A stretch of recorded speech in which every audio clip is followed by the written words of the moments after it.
Revere. Stop!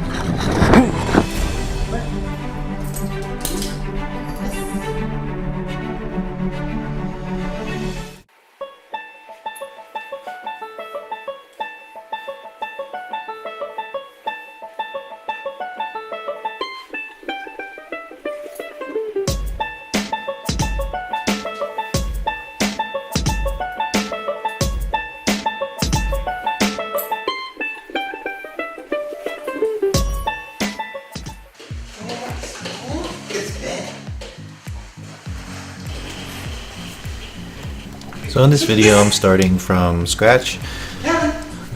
Just wanted to warm her up with a spin, but then I noticed that she still lacks the confidence and attention, still stigmatized and skittish right here.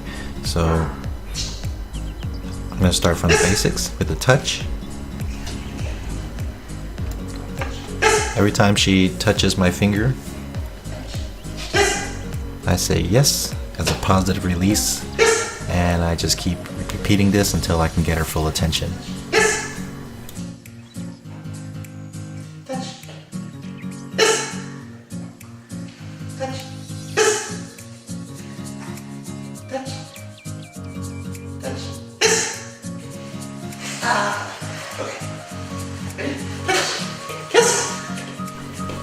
Once I feel that I got her full attention, I decide to go from touch to luring.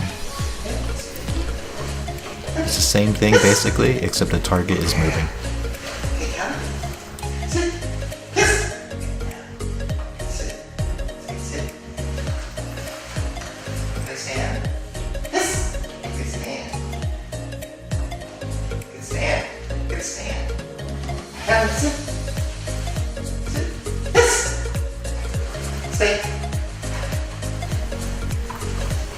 You may notice that I'm not using any repetition because I want to reduce redundancy.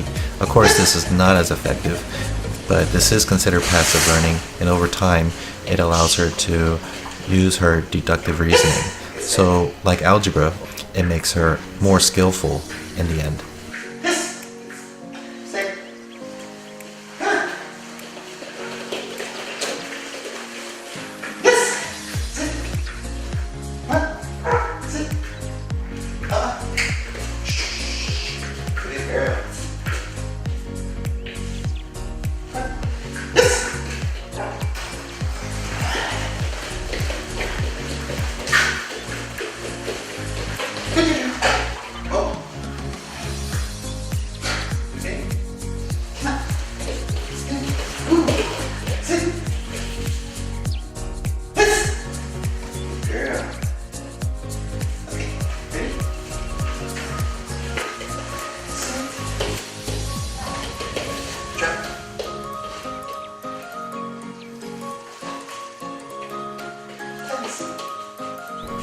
From here I notice that I'm losing her attention.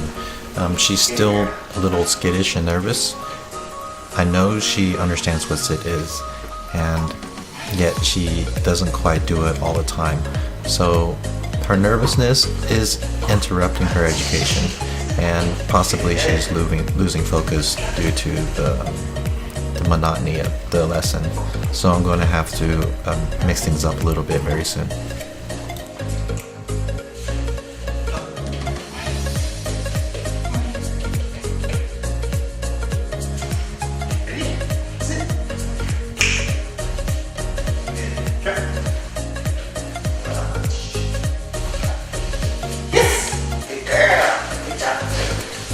Dropping seems to be very difficult for her. For many reasons. A lot of us won't sit down if we're nervous because we can't get away from a situation. So this is very similar for her.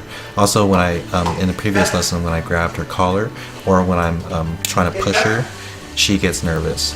So this is still a confidence issue that we can resolve later on, but this is hindering her lesson, her education, just a little bit. But over time, once we overcome this issue, then everything will get a little bit better.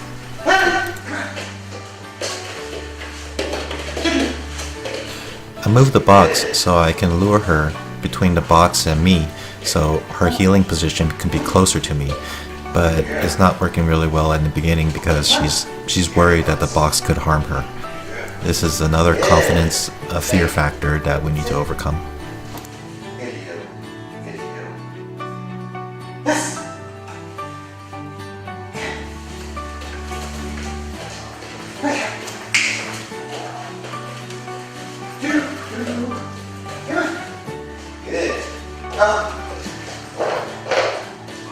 Now I can see the lesson going downhill because she'd rather play by herself. So I grab the toy that she's most interested in so I can get her to go in between the box, but she immediately jumps forward because she doesn't want to stay there. This is where the lesson pretty much has to stop so I can get her to understand that the box itself is not harmful. So you'll see me tapping it, and then I'm going to do as much as I can to the box for her to realize that the box won't do anything back to her.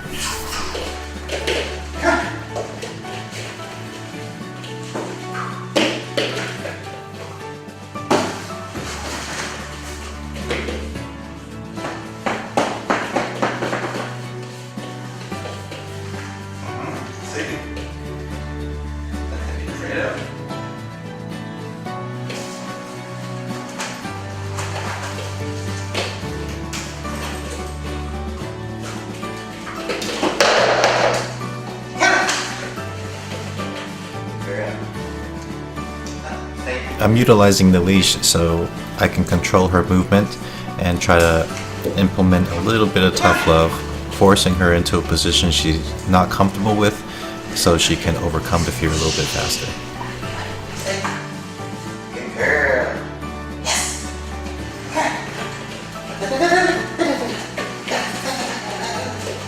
Good girl. Sit. Sit. Yes. Good girl.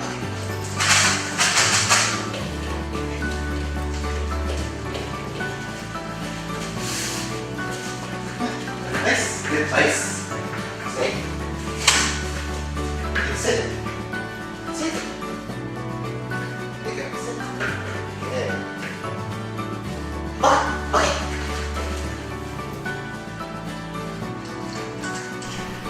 This was one of the more tough lessons. It's frustrating as an educator to have a stigmatized student, but there's really nothing we can do about that. It's going to take time for her to get comfortable with me, and over time, once the comfort level increases and the stigmatism goes away, then of course things escalate pretty quickly and she should learn exponentially.